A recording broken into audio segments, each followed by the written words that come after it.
Hi guys, so I am back today with the Vicky Booten color study that I've been working with all week. And today this is going to be my second layout. I really obviously having an affinity to these strips today. So I picked this paper that kind of has these like colorful strips on the background.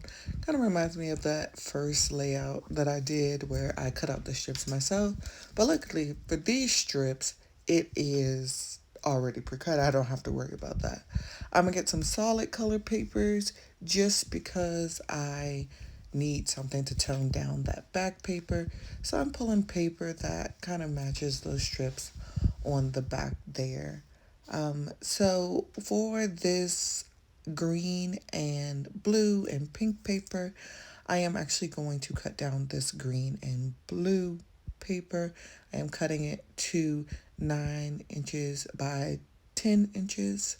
And these are going to be my main layers on the front of this page. Um, that pink paper, I am going to cut that to be 2 inches by 12 inches. And what I'm doing today is I am following a sketch. I want to follow the sketch that I actually saw on a Lisa Mears card making video, and I love watching her card making videos. When she was making the card, I thought, oh my goodness, this would be perfect for a 12 by 12 layout. So here I am cutting this pink paper 2 by 12 inches, and the sketch that she used for the cards, and which I'm also using for this page, is by OWH, and it is their sketch number 93. And here I was trying to decide if I wanted the green paper or the blue paper on top for the top layer, but I decided that the blue layer was actually going to be better. The green layer is beautiful, but I felt like it just was a lot. So I kind of wanted peeking out of the sides, but not the center focus of the page. I like this blue paper a bit better.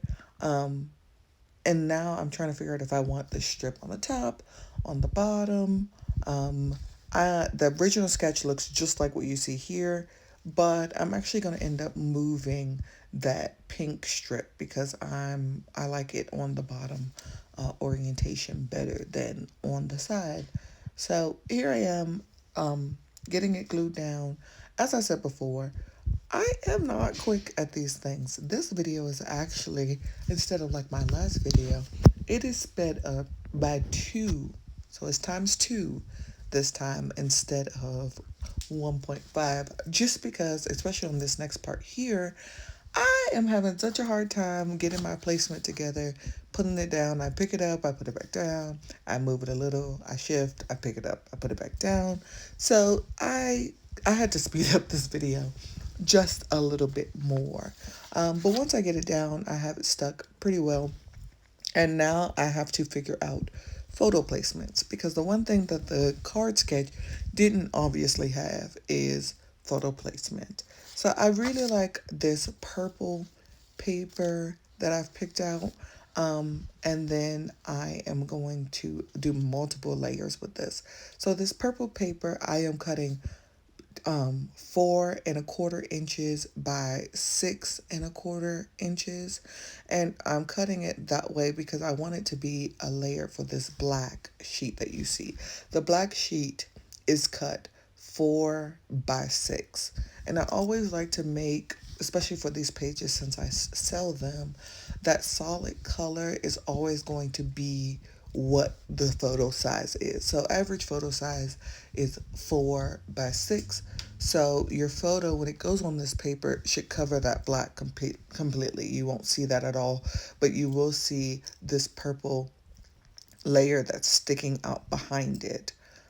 So I'm gonna get these taped down, and then I'm actually not a fan of just this one layer, as you'll see here, and I decided to double layer it. And this is not something that I do super often because I feel like it just makes it really thick. But I actually like, and this paper is already pretty thick, and I always feel like will give it a hard time when you fit it into your page protector or your photo album. But I actually like the added layers on the background. If there's a way I can make the added layers without so much bulk, I'd be extra happy with that. So with this dark blue paper, I am going to cut this to 4.5 by 6.5 because I want it to stand out from behind that purple layer with just that 1/4 inch extra border. Now I flipped it around because on one end it's got a really dark distress and I kind of want it to look more blue instead of black. So I flipped that paper around. I want my corners to be bluish looking instead of that black that you saw from before. So I'm gluing these down, and as you see, it just gives that extra dimension as well as giving it an added layer on that background. So I really appreciate that. Um, with this, I am now going to fiddle with getting my layout, but the hardest part is actually about to come because I have been trying my hardest to figure out ways that I can incorporate some of my stamps into my paper. And so I am going to try with these Vicky Bouton Color Study stamps to add some stamping to my page. I'm going to use the circle one that you see in that left with all the different patterns on it. And I'm going to use my Stampin' Up! Ink here and go ahead and stamp it down. Now, I am a bit worried about this placement. I wanted to peek out from behind these photos without it being so big, if that makes any sense.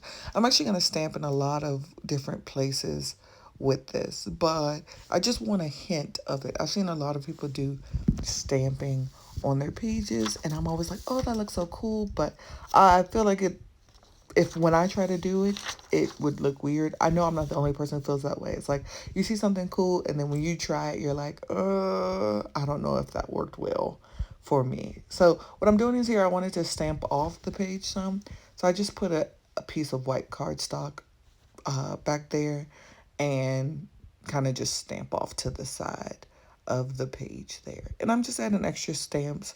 Now that I look at it, I'm wondering if I should have added some more stamps on that blue and green paper, but I did not. So we're going to go with what I have. And it's just going to be a slight pink out here. Here you see me stamping off some of the excess before I put the stamp up.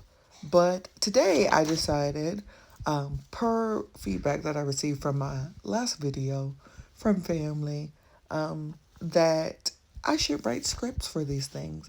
I literally just sit here, I watch the video, I kind of talk about the thought process that I had while crafting. But like, for example, in my last video with the strips, I didn't give you guys any information about what size those strips were. I kind of was just cutting them and going, and I didn't really have a plan. So like when I started this video, I gave you the inches of what the different type of papers. I told you exactly where I got the sketch from. And so that's what I'm going to do for my script writing. That way it doesn't seem like I'm just rambling on without giving details to what I'm doing.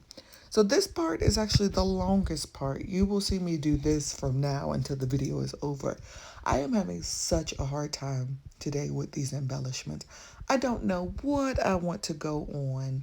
I have my title piece, which says "You Color My World," and that's pretty much all I got. Those flowers in that top corner, I think I end up leaving those there. It took me a while to find that paintbrush, which is one of the main reasons why I had to speed up this video, because literally took me forever to figure out what I was going to do with these embellishments.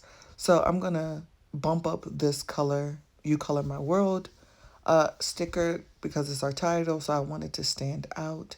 And then the rest of this is me just trying to figure out what I'm going to do. I've got that paintbrush with the added color, and I am actually going to pull from one of these other sheets, and I'm going to use these black and white paint splatters. and just add them randomly over my page, because these papers are so colorful that I feel like the paint and using that paintbrush and adding the splatters just makes it seem like I painted the paper myself. Obviously, I'm not going to take credit for it, but that's what it felt like. So I felt like adding those paint splatters and making them not so much the same color as the paper would help them stick out a bit better. I always love a good tab, so I've got this tab that I put up in the top above the photo. And now I am just fiddling. I am trying to figure out what I'm going to put. I'm going to put those stickers away. I'm going to grab a different set of stickers. I always like this holographic paper. So I definitely am going to grab some of those holographic stars that you see that I have right there. I've got a green one. I think I put green. I end up with a yellow one. There's a red one. And I'm just going to add that around the You Color My World sign. And then also the holographic butterfly that you see. That butterfly is so incredibly beautiful. It's like a rainbow colored butterfly with gold foil. And since I've got this paintbrush, I thought adding some paint tubes would help more center on that paintbrush and adding color to the page, just like what the title says about adding color to my world. I pulled out some chipboard hearts. I really like those chipboard hearts. It's got some chipboard stars as well that I'm adding. But the big thing is getting these paint tubes on.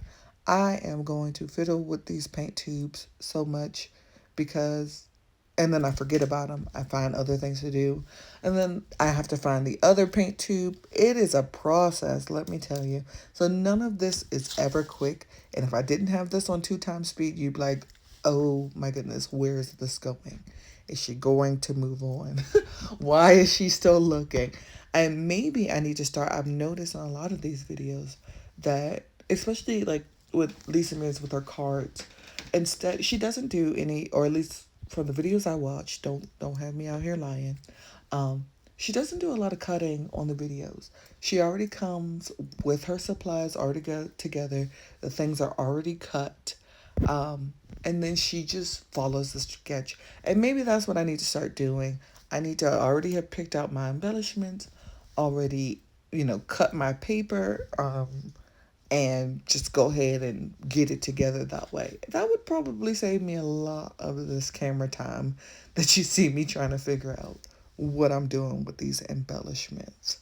So, still looking. I know that there is another paint tube, and that was really what I was looking for, was where the extra paint tube was. But I actually didn't end up finding it until much later, and then it was nowhere. There was nowhere for me to put it on my page. So I'm going to have this paint tube hang off the page. I'm going to cut it off by flipping that paper over, try to make it even. I'm going to leave that blue one there at the bottom where it's at. And actually, I think I'm about done. I looked through a couple more things, but there is nothing that really catches my eye. I'm going to add this word sticker up on the top of that tab that I put up there. Huge fan of those tabs. And then that's about it. Like I said, you'll see me fiddle through some more things. But there's actually nothing else that I think I add to this page because it's already taken me long enough. I think the true recording time of this video was almost about 40 minutes. Maybe a little bit longer. I did cut some things out when I was editing because I had to go get some paper that I had, especially that black paper. I didn't have it right on my desk, so I had to go walk over to my table and get it and then come back. But so I think the true recording time of this video actually ended up being like 40 minutes.